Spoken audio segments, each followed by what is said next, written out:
A police officer shot during a standoff in Manchester is talking tonight about the horrific ordeal. That's right. We are learning a great deal now about the officer and the suspect.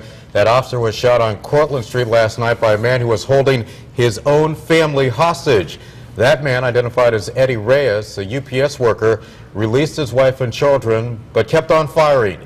He was finally shot and killed by a police sniper. News 8's chief Capitol correspondent Mark Davis is following the latest. He's on the scene in Manchester.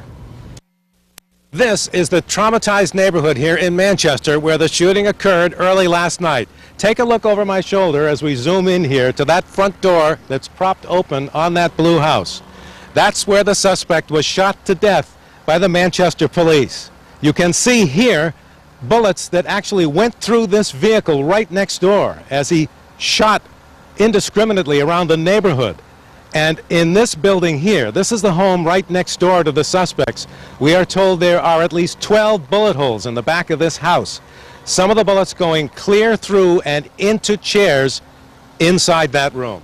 This is the shooter's truck. You can see the windshield is riddled with bullet holes.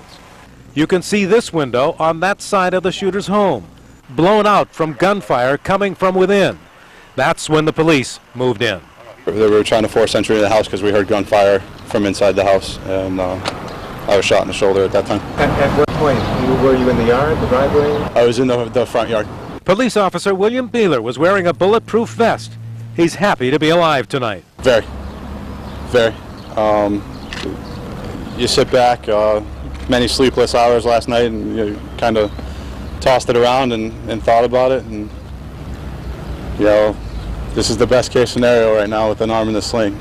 The police said today that they found 75 empty bullet casings on the first floor and at least 30 on the second. Beeler has only been on the force 3.5 years, but this was his second close call in less than a year. He was part of the second wave of police that went into the Hartford distributor shooting scene last August.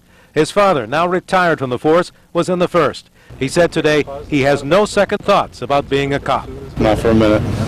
Not for a minute.